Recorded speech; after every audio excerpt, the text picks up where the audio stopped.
Joseph then proceeds to provide a genealogy of his people.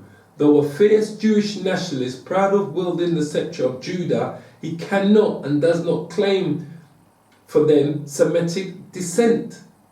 He traces their ancestry not to Shem, but to Noah's third son, Japheth, or more precisely to Japheth's grandson, Togarmah, the ancestor of all Turkish tribes. We have found in the family register of our fathers, Joseph asserts boldly that Togarmah has 10 sons, and the names of their offspring are as follows: Igu, Dusu, Abbas, Hans, Basili, Tarnika, Khazar, Zagora, Bolga, Sabur. We are the sons of Khazar, the seventh.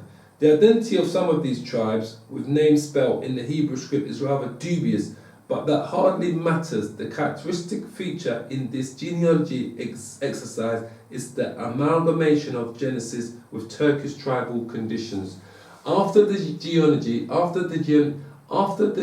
genealogy, Joseph mentions briefly some military conquest by his ancestors, which carried him as far as the Danube River, then follows at great length the story of Boulan's conversion. From this day onwards, Joseph continues, the Lord gave him strength and aided him, and he had himself and his followers circumcised and sent for Jewish sages who taught him the law and explained the commandments. It seems indeed that the Judaization of the Khazars proceeded in several steps. We remember that King Boulan drove out the sorcerers and idolaters before the angel appeared to him, and that he made his covenant with the true God before deciding whether he was Jewish, Christian or Muslim. And he decided to become a so-called Jew, basically. This is what he did. And I have to reiterate this again, that these Khazars are not descended from Japheth. They are descended from Esau, which Esau descends from Shem, because Esau is Jacob's twin, Isaac is Esau and Jacob's father, Abraham is their grandfather, Terah is their great-grandfather, and that bloodline goes all the way back to Esau, not to Japheth. Yeah? Japheth is the progenitor of all what we know as those Hawaiian people that live out in places like Hawaii, the Aborigines in Australia, and all of those islands that are out there outside of the main coast of Africa, the East, Europe. That's who Japheth went to, and he also went far east. But he's not the descendant of Khazar. The Khazars are not the descendants of Japheth. The Khazars are the descendants of Esau, Edomites. That's who they are.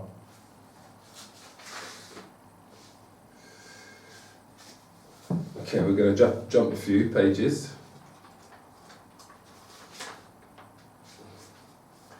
Okay, in this island of Novgorod, there are men to the number of 100,000, and these men constantly go out to raid the Slavs in boats, and they seize the Slavs and take them prisoner, and they go to the Khazars and the Bulgars and sell them there. We remember the slave markets in Itil, mentioned by Musudi. They have no cultivated lands, nor seed, or live by plunder, and live by and plunder from the Slavs. When the child is born to them, they place a drawn sword in front of him, and his father says, I have neither gold nor silver nor wealth which I can bequeath to thee. This is thy inheritance, with it secure prosperity for thyself. So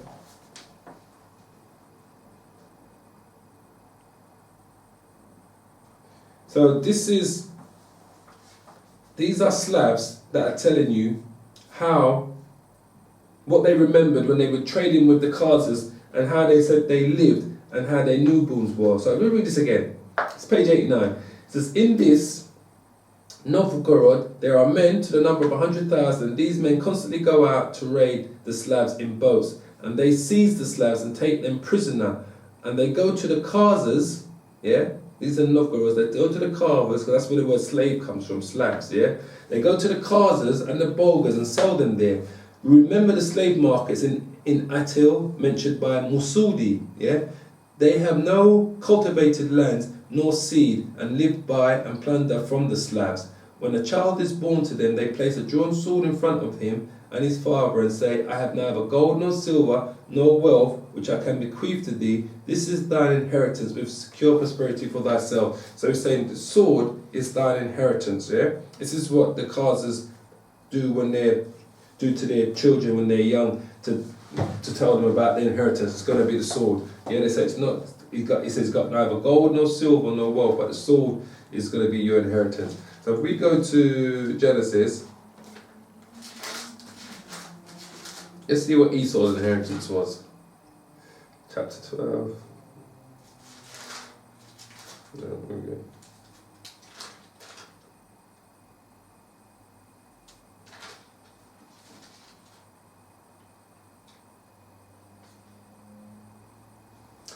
Okay, this is Genesis chapter 27, verse 38, yeah? Verse 37. And Isaac answered and said unto Esau, Behold, I have made him thy lord, and all his brethren have I given to him for servants, and with corn and wine have I sustained him. And what shall I do now unto thee, my son? And Esau said unto his father, Hast thou not one blessing, my father? Bless me, even me also, O my father. And Esau lifted up his voice and wept.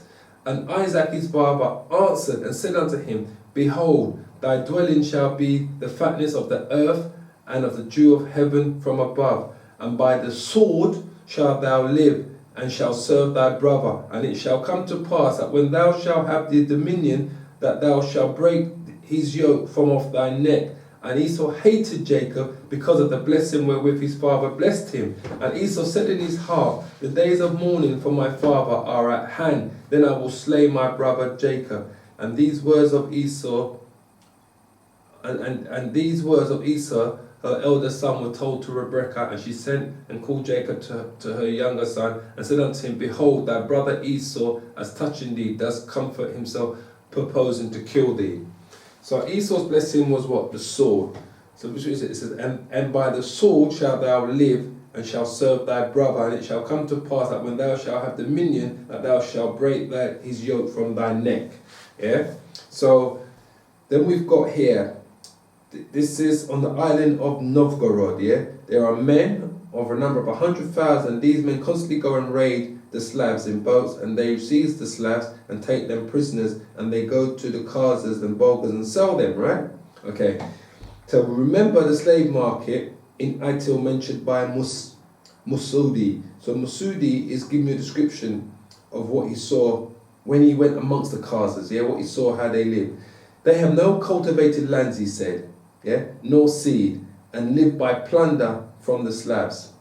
Okay, when a child is born to them, they place a drawn sword in front of him, and his father says, I have neither gold nor silver nor wealth which I can bequeath to thee. This is thy inheritance, which with is secure prosperity for thyself.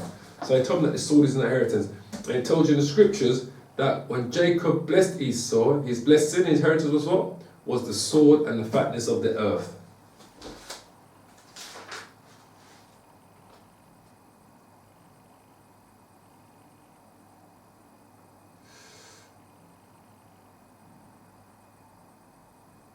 Okay, the following passage on the Rus occurs just before his account of the Khazars quote earlier on. So this is what the Rus quote about the Khazars when they were living amongst them themselves. This is what they said. They are the filthiest creatures of the Lord. In the morning, a servant girl brings a basin full of water to the master of the household. He rinses his face and hearing it, spits and blows his nose into the basin, which the girl then hands on to the next person, who does likewise, until all who are in the house have used that basin to blow their noses, spit and wash their face and hearing it. In contrast to this, Ibn Rushd writes about the same time they are cleanly in regard to their clothing and it leaves it like that. These are just this extracts of how these Khazars live.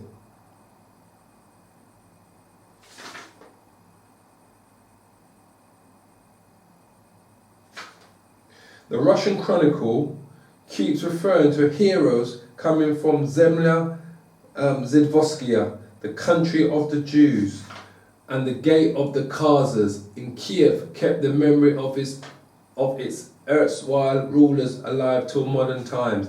So they've always been known.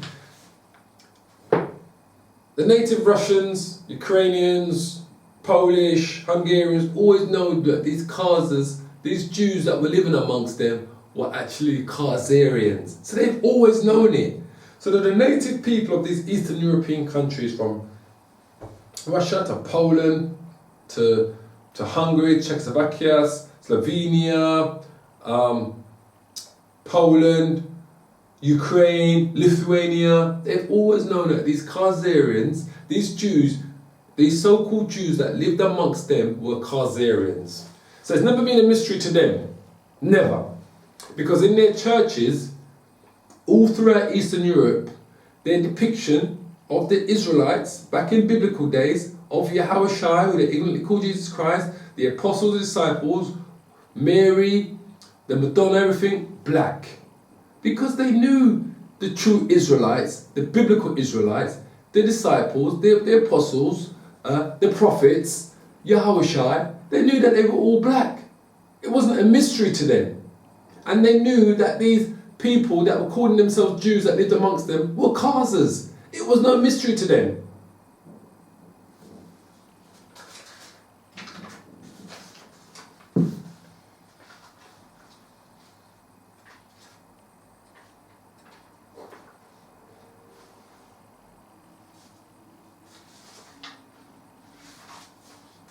It was no mystery to them at all.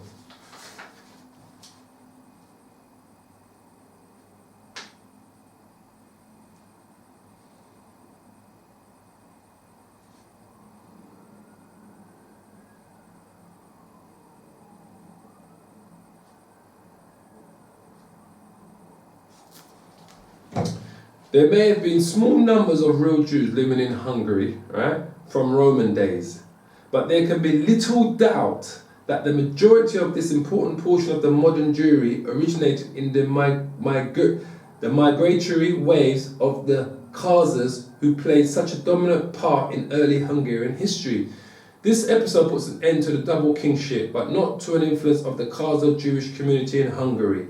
A reflection of that influence can be found in the Golden Bull, the Hungarian equivalent of the Magna Carta, issued in 1222 AD by King Andrew II, or Edrei II, in which Jews were forbidden to act as mint masters, tax collectors and controllers of the royal salt monopoly, indicating that before the edict, numerous Jews must have held these important posts. Right? The Khazar origin of the numerically and socially dominant element in the Jewish population of Hungary during the Middle Ages is thus relatively well documented. There is an abundance of ancient places names in Ukraine and Poland which derive from Khazar or Zuid Jew. So Zaidowo is Kozowek, Kozora, Kozazo, Zaidoski, Vola, Zaidikis, and so on. They may have once been villages or just temporary encampments of Khazar Jewish communities on their long trek to the west. Similar place names can also be found in the Carpathian and Tatar mountains and in the eastern provinces of Austria. Even the ancient Jewish cemeteries of Krakow and Sandomir, both called Kavario, are assembled to be of Khazar Kaba origin. While the main route of the Khazar exodus led to the west, some groups of people were left behind, mainly in the Crimea and the Caucasus, where they formed Jewish enclaves surviving in modern times. Another vestige of the Khazar nation are the mountain Jews in the northern eastern Caucasus, who apparently stayed behind in their original habitat when the others left. They are supposed to number around 8,000 and live in the vicinity of other tribal remnants of the olden days. Kipchaks and Uyghurs, they call themselves Daga Chofti, Highland Jews in the Tat language, which they have adopted from another Caucasian tribe, but little else is known about them. Other Khazar enclaves